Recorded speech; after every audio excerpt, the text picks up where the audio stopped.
Hello, all my dear viewers. Very warm welcome in my YouTube channel English Junction by JJ. After a long time, I'm going to present this video on grammar. So, grammar का मैंने आज एक topic लिया है subject verb agreement, जो कि आप इस अपने स्क्रीन पर देख सकते हैं. मोस्टली बच्चों को ग्रामर में सब्जेक्ट वर्ब एग्रीमेंट को लेकर बहुत ज़्यादा कन्फ्यूज़न रहता है कि क्या है, कैसे होगा. तो मैं आपको आज बहुत ही सिंपल तरीके से बताती हूँ कि इसको समझना कितना ईजी है. और ये आपका ये जो टॉपिक है सब्जेक्ट वर्ब एग्रीमेंट, ये क्लास 3 से लेके क्लास 10 तक के बच्चों के लिए बहुत यूज़फुल है. कॉन्सेप्ट सेम है. आपको जैसे कि मैंने यहाँ डेफिनेशन लिखा हुआ है, subject verb agreement means that a subject and its verb must be both singular और both plural. A singular subject takes a singular verb, a plural subject takes a plural verb. बस ये concept आपको दिमाग में याद रखना है कि सिंगुलर प्लूरल तो आप लोग जानते ही होंगे. सिंगुलर मीन्स जब हम किसी एक वस्तु की बात करते हैं तब. प्लूरल मीन्स मैनी, बहुत ढेर सारी वस्तुओं की बात करते हैं, या किसी भी पर्सन, प्लेस, एनिमल, थिंग, किसी भी ढेर सारे चीज़ों का नाम एक साथ लिया जाता है तो उसे प्लूरल बोलते हैं. जैसे कि तो यहाँ क्या बोला जा रहा है, सब्जेक्ट वर्ब एग्रीमेंट की सब्जेक्ट और सब्जेक्ट जो है वर्ब के साथ एक एग्रीमेंट कर रहा है. हमें बस समझना है क्या एग्रीमेंट.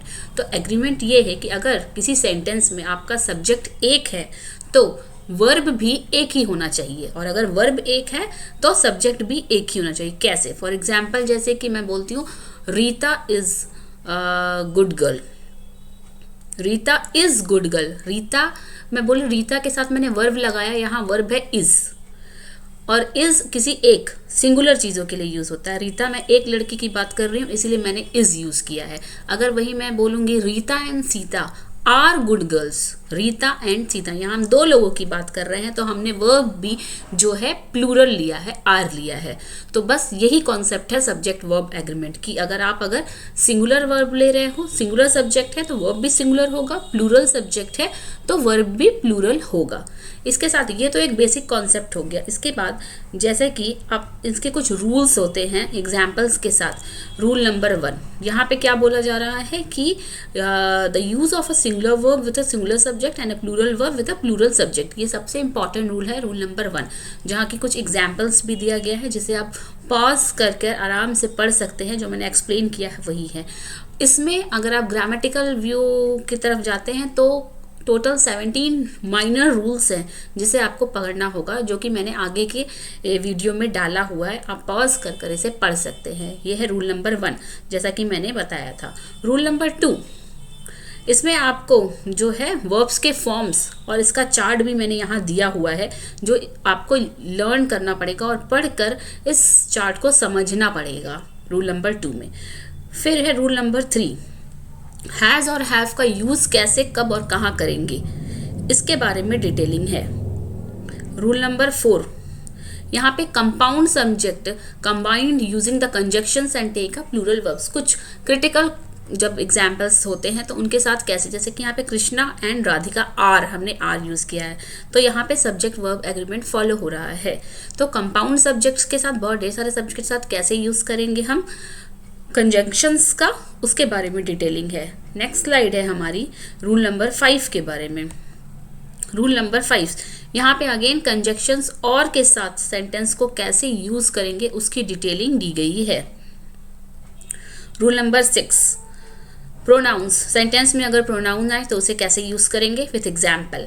रूल नंबर 7, इधर और निदर नॉर, समटाइम आप कंफ्यूज होते हैं इस कॉन्सेप्ट को, तो इसके बारे में भी एग्जाम्पल्स दिया गया है कि सब्जेक्ट वर्ब एग्रीमेंट में आप कैसे यूज़ करेंगे.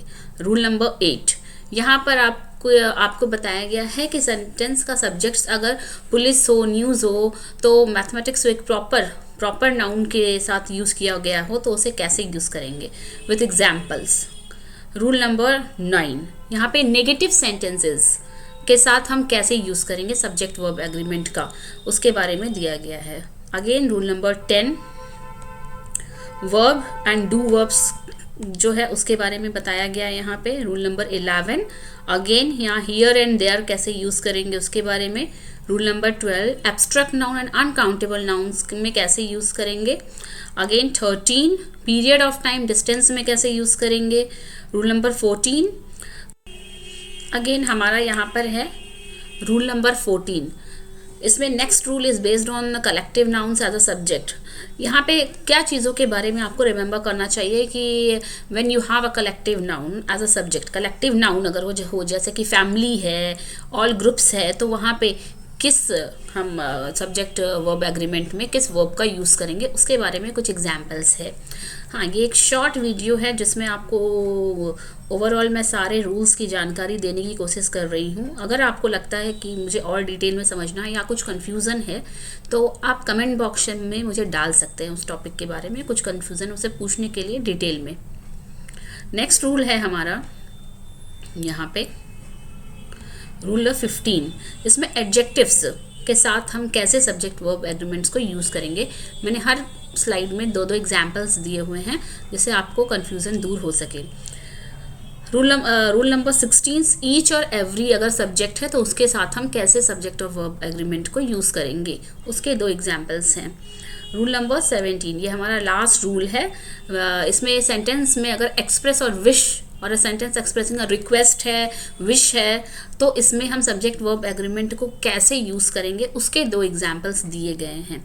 हाँ, ये थोड़े कंफ्यूजिंग हो रहे हैं रूल्स, लेकिन इसका मेन और बेसिक कॉन्सेप्ट यही है कि अगर सब्जेक्ट सिंगुलर है तो वर्ब मतलब जो काम किया जा रहा है, क्या काम हो रहा है उस सेंटेंस में, वो भी एक ही इंसान के बारे में होगा। जैसे कि मैंने बताया Rita is working, Rita and Sita are working, तो मैंने रीता एंड सीता जो है ये प्लूरल्स हो गए हैं, दो लोगों के नाम लिए गए हैं, तो हमने वर्ब भी प्लूरल लिया है।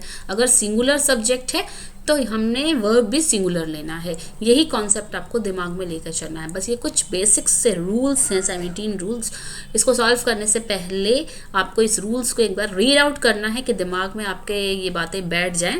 और इसी कॉन्सेप्ट की बेसिस पे मैंने कुछ चेक योर अंडरस्टैंडिंग्स के लिए यहाँ पे कुछ बनाया है क्वेश्चंस, जो कि आप पढ़ सकते हैं और इसके आंसर्स भी मैं आपको दे देती हूँ इसी वीडियो में, जिससे कि आप अपने आप को चेक कर सकें कि आप कहाँ तक आपकी अंडरस्टैंडिंग अच्छी हुई है। सो चेक फॉर अंडरस्टैंडिंग है ये क्वेश्चंस, 6 क्वेश्चंस हैं और इसके आंसर्स ये हैं, जिसे सॉल्व करने के बाद आप चेक कर सकते हो कि आपके how many questions are right. So you can check it from these answers, and if you have any doubt regarding this concept, अगर आपको डिटेल में चाहिए then please write your problems in the comment sections. Any other topic if you want that you want that detailing of any other concepts, then write that concept name, grammar, literature, anything, any class, 6 to 12, any class, write in a comment section. Definitely I'll try to give the video on whatever your demand is. Okay, so thank you for watching my video. Meet you soon. Bye bye, take care.